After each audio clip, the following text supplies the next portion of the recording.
کھائی ہے وہ سورہ نساء کی آیت نمبر 65 میں ہے۔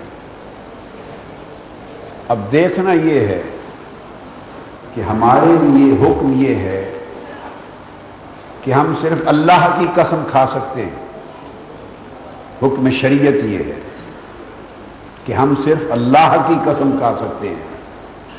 مگر اللہ کے لیے کوئی پابندی نہیں ہے۔ وہ اپنی قول کی پختگی لوگوں کے ذہنوں میں ڈالنے کے لیے، لوگوں کے ذہنوں کو ایک تیقن، ایک یقین اور ایک اطمینان کی کیفیت دینے کے لیے، مخالفوں کی بات کو رد کرتے ہوئے اپنے قول میں زیادہ قوت پیدا کرنے کے لیے، کسی ہستی اور کسی کے مقام کے شرف، اس کے علو، اس کی تمکنت اور اس کی عظمت کے اظہار کے لیے، کسی کے ساتھ اپنی کمال درجہ محبت اور شفقت کے اظہار کے لیے، کسی بھی مقصد کے لیے وہ کسی بھی شے کی قسم کھا سکتا ہے۔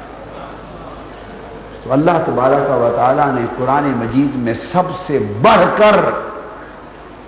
کثیر تعداد میں جس کی قسمیں کھائی ہیں وہ ذات مصطفیٰ صلی اللہ علیہ وسلم۔ تو آج ہم عظمت مصطفیٰ صلی اللہ علیہ وآلہ وسلم کو اللہ تعالیٰ کی قسموں کی روشنی میں دیکھنا چاہتے ہیں۔ تو پہلی قسم جو اللہ رب العزت نے کھائی سورہ نساء میں، وہ بنیادی طور پر اس نے اپنی ربوبیت کی قسم کھائی ہے، اپنے رب ہونے کی قسم کھائی ہے، مگر اس نے اپنے رب ہونے کی قسم اپنی ذات کی نسبت سے نہیں کھائی۔ یہ نہیں فرمایا کہ میرے رب ہونے کی قسم یا میری ربوبیت کی قسم، میری خالقیت کی قسم، میری رزاقیت کی قسم، یوں نہیں فرمایا۔ اپنی ربوبیت کی قسم خود اپنی نسبت سے نہیں کھائی، بلکہ اپنی ربوبیت کی قسم بھی نسبت مصطفیٰ سے کھائی ہے۔ یہاں سے یہ سمجھنا اور سمجھانا مقصود ہے کہ ایمان میں نسبت مصطفیٰ کی اہمیت کیا ہے، ایمان کے اندر عظمت مصطفیٰ کی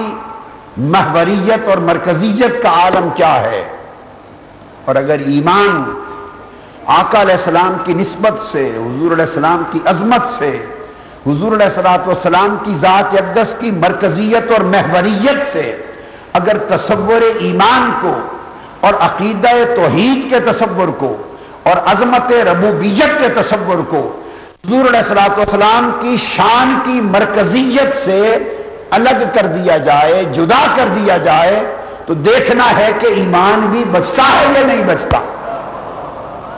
اور کوئی معرفت اس کی توحید کی باقی رہتی ہے یا نہیں رہتی،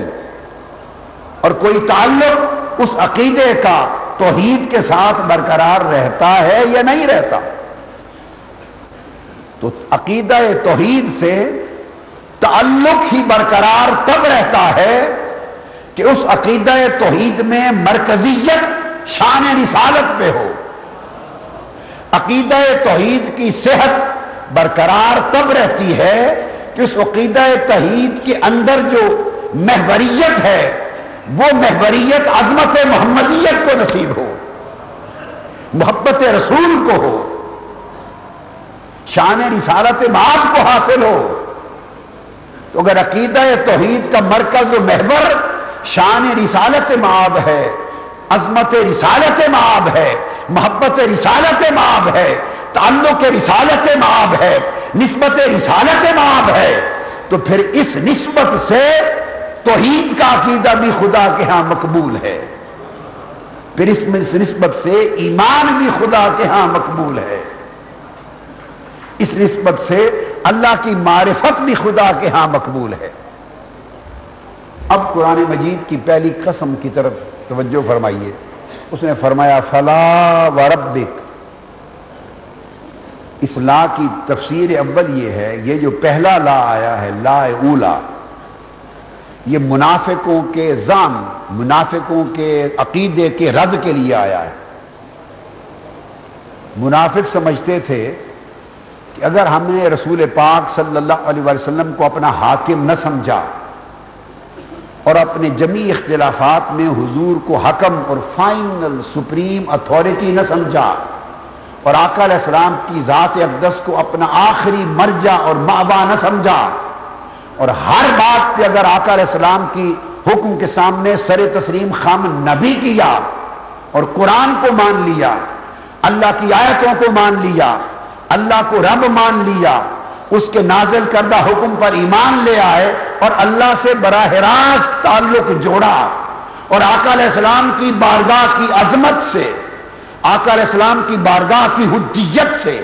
آقا علیہ السلام کی بارگاہ کی مرکزیت و محوریت سے اگر ہم پیچھے بھی ہٹ گئے، منکر بھی ہو گئے اور اللہ کو مانتے رہے، تو پھر بھی ہمیں اللہ قبول کر لے گا،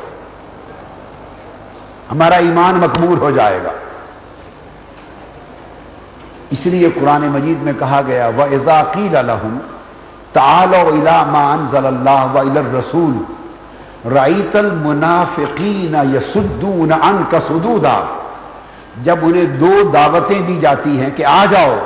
اللہ کے نازل کردہ احکام کی طرف اور آ جاؤ بارگاہ رسالت معاف کی طرف، تو رأیت المنافقین یصدون عنک صدودا، تو میرے حبیب آپ منافقوں کو دیکھیں گے کہ میرے حکم کی طرف آنے سے نہیں کتراتے مگر آپ کی بارگاہ میں جھکنے سے گھبراتے ہیں۔ سو جو میرے حکم میں، جو میری حکم کی طرف، میری ربوبیت کی طرف، میری توحید کی طرف اور میرے حکم کی حجیت کی طرف آنے سے تو نہ کترائے مگر آپ کی بارگاہ میں جھکنے سے گھبرائے، تو اللہ نے فرمایا رأیت المنافقین، میری نگاہ میں وہی منافق ہے۔